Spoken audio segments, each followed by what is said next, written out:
कांग्रेस की तरफ से मुख्यमंत्री के हमारे दावेदार राजेश राम होंगे और उधर आरजेडी के लोग कहते हैं कि हमारा नेता तेजस्वी होगा। बिहार में तो कांग्रेस आरजेडी के हाथों का खिलौना है। कांग्रेस तो अभी चंगुल में फंसा हुआ है बिहार में आरजेडी के।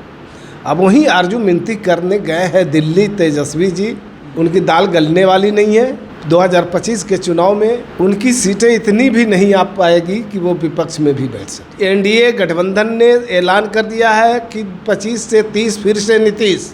सीटों को तालमेल को लेकर के और नेता मानने को लेकर के सिर्फ फुटबॉल चल रहा है। कांग्रेस के प्रभारी बिहार में आके कहते हैं कि अब हम बी टीम नहीं, हम ए टीम बन के काम। नमस्कार, स्वागत आपका लाइव बिहार में। मैं हूँ आपके साथ है संदीप सिंह। देखिए, बिहार विधानसभा चुनाव की तारीख जैसे जैसे नज़दीक आ रही है, ठीक वैसे वैसे राजनीतिक सहगर्मी भी बढ़ती जा रही है। बता दें कि नेता प्रतिपक्ष तेजस्वी यादव दिल्ली पहुंचे हैं, मुलाकात कर रहे हैं राहुल गांधी से, मल्लिकार्जुन खड़गे से। और देखिए, बिहार विधानसभा चुनाव के मद्देनजर यह मुलाकात काफ़ी अहम माना जा रहा है। सबको आपको बता दें कि बीते दिन पशुपति कुमार पारस ने बड़ी घोषणा कर दी है। उन्होंने साफ साफ कह दिया है कि एनडीए से नाता तोड़ता हूं, 243 सीटों पर चुनाव लड़ेंगे, तैयारी की बात उन्होंने कही है। और देखिए, साथ ही साथ उन्होंने कहा है कि बिहार में 5 पांडव वाला राजनीति नहीं चलेगा। तमाम बिंदुओं पर खास बातचीत करेंगे। हमारे साथ बात करने के लिए जेडीयू से प्रवक्ता है हेमराज राम जी, सीधे बातचीत करते हैं। सबसे पहले क्या कहेंगे, तेजस्वी यादव मुलाकात करने पहुँचे हैं दिल्ली। कांग्रेस और राजद में बिहार में तो देख रहे हैं कि सीटों को तालमेल को लेकर के और नेता मानने को लेकर के सिर्फ फुटबॉल चल रहा है। कांग्रेस के प्रभारी बिहार में आके कहते हैं कि अब हम बी टीम नहीं, हम ए टीम बन के काम करेंगे। ए टीम से नीचे मंजूर नहीं है। और वो कहते हैं, कांग्रेस के नेता का बयान आता है कि कांग्रेस की तरफ से मुख्यमंत्री के हमारे दावेदार राजेश राम होंगे और उधर आरजेडी के लोग कहते हैं कि हमारा नेता तेजस्वी होगा। तो यही कह रहा है कि राहुल गांधी फैसला करेंगे ना, शीर्ष नेतृत्व से हमारी बात होती है, शीर्ष नेतृत्व से फैसला करेंगे। बिहार वाले तो वैल्यू देते ही नहीं आरजेडी वाले। तो बिहार में तो कांग्रेस आरजेडी के हाथों का खिलौना है, इसलिए उसको तजब्बो नहीं देते हैं। लोकसभा चुनाव में उम्मीदवार कांग्रेस के फैसला लालू जी टिकट का कर रहे थे। तो कांग्रेस तो अभी चंगुल में फंसा हुआ है बिहार में आरजेडी के। अब वहीं आरजू मिनती करने गए हैं दिल्ली तेजस्वी जी, मनाने गए हैं। अब ये तो उनका अंदरूनी मामला है, क्या बैठ के तय करेंगे और आगे क्या करेंगे। तो सीएम फेस को लेकर के गए हैं बात करने के। हाँ, लेकिन जनता उन्हें नकार चुकी है बिहार में। उनकी दाल गलने वाली नहीं है, हर जगह से नकारे गए हैं। 2025 के चुनाव में उनकी सीटें इतनी भी नहीं आ पाएगी कि वो विपक्ष में भी बैठ सके। आप लोग में भी तो सीएम फेस को लेकर के, नेतृत्व को लेकर के सवाल खड़े हो रहे हैं। कोई हरियाणा के सीएम ने कह दिया सम्राट चौधरी को लेकर के नेतृत्व में। एनडीए में ना तो गठबंधन को लेकर कोई कन्फ्यूजन है, न सीटें को तालमेल को लेकर के कोई कन्फ्यूजन है, न 25 में किसके चेहरे पर चुनाव लड़ेंगे इसमें कन्फ्यूजन नहीं है, और कौन मुख्यमंत्री होगा इसमें कोई कन्फ्यूजन नहीं है। एनडीए गठबंधन ने ऐलान कर दिया है कि 25 से 30 फिर से नीतीश जी के नेतृत्व में चुनाव होगा और 25 से 30 फिर से नीतीश कुमार जी बिहार के मुख्यमंत्री बने। ठीक ठाक है इंडिया में, सब कुछ ठीक है इंडिया में, कहीं कोई कंफ्यूजन नहीं है, कोई दिक्कत नहीं है। ऑल इज वेल है।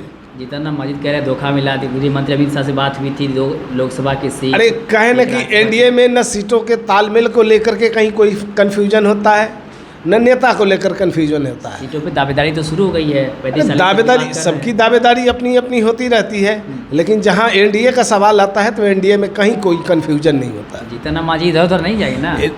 अरे कोई कहीं नहीं जाने वाले हैं। एनडीए मजबूत है, अटूट है और 2025 में 225 से ज़्यादा सीटें जीतेगा। अच्छा, एक सवाल लगा पशुपति कुमार पारस को लेकर के, कभी आप ही लोग के साथ हुआ करते थे। अब कल बीते दिन उन्होंने घोषणा कर दिया कि एनडीए से नाता तोड़ता हूँ, दलितों के लिए पिछड़ा के लिए संघर्ष जारी रहेगा। 243 सीटों पर चुनाव लड़ने की बात कही। अरे वो अपना अस्तित्व बचाना चाहते हैं, अच्छी बात है, अपने अस्तित्व को खड़ा करें, लेकिन एनडीए में तो थे नहीं। तो खुद को कहते थे कि एनडीए में है, खुद को कहें, लेकिन एनडीए का तो हिस्सा थे नहीं थे। पूरी तरह से मान लिया कि वो है, इंडिया में नहीं है। अरे न एनडीए में थे, न एनडीए से भाग गए। वो अपने अस्तित्व की लड़ाई लड़ रहे हैं, अच्छी बात है। बिहार में 5 पांडव वाला राजनीति नहीं चलने वाला है। अरे बिहार में एनडीए की सरकार है, नीतीश कुमार जी नेतृत्व कर रहे हैं। 25 में नीतीश कुमार जी के नेतृत्व में चुनाव लड़ा जाएगा और 25 से 30 नीतीश कुमार जी ही बिहार के मुख्यमंत्री होंगे। रामविलास पासवान जी जब थे, लोक जनशक्ति पार्टी जब था, तब तो कहा जाता था कि दलित वोट बैंक अधिकतर उसके साथ है, कहा जाता है, ऐसा माना जाता था। लेकिन अब 2 फार्म में पार्टी बंट गई है, पशुपति कुमार पारस अलग घोषणा कर रहे हैं। ऐसे में चिराग पासवान कितना मुश्किल होगा, एनडीए के लिए कितना मुश्किल होगा और दलित वोट पर कितना असर पड़ेगा? नीतीश कुमार जी बाबा साहब अम्बेडकर के सपनों को पूरा करने के लिए उनके आदर्शों पर चलने का काम करते हैं और बाबा साहब के सोच पर आधारित कार्य योजना बना करके लाभुकों के द्वार तक पहुंचाने का काम कर रहे हैं। और नीतीश कुमार जी ने तो एक नया इतिहास रच दिया है। कल तो दलित का समागम, दलित संवाद किए, वो पूरा भीड़ भाड़ मतलब बुलाए थे, पूरा ताकत लगाए थे पशुपति पारस। अरे भीड़ जुटाना अलग बात है, काम करना अलग बात है। काम नीतीश कुमार जी ने तो किया है। 2005 में 5-6 के बजट को आप देख लीजिए तो 40.48 लाख रुपया था अनुसूचित जाति कल्याण के लिए। आज 2120 करोड़ रुपया का बजट है अनुसूचित जातियों के कल्याण के लिए।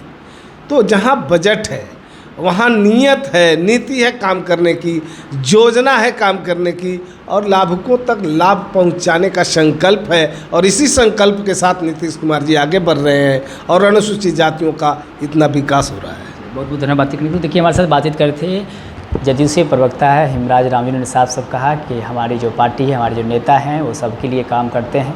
साथ ही साथ हमने बातचीत किया पशुपति कुमार पारस के बयान को लेकर के, सम्राट चौधरी को लेकर के जिस प्रकार से हरियाणा के सीएम ने जो बयान दिया उसको लेकर के, जीतन राम मांझी जिस प्रकार से दावा कर रहे हैं और धोखा की बात कर रहे हैं, उस तमाम बिंदुओं पर खास बातचीत कर रहे थे। जवाब देते हुए क्या कुछ कह रहे थे आपने सुना है।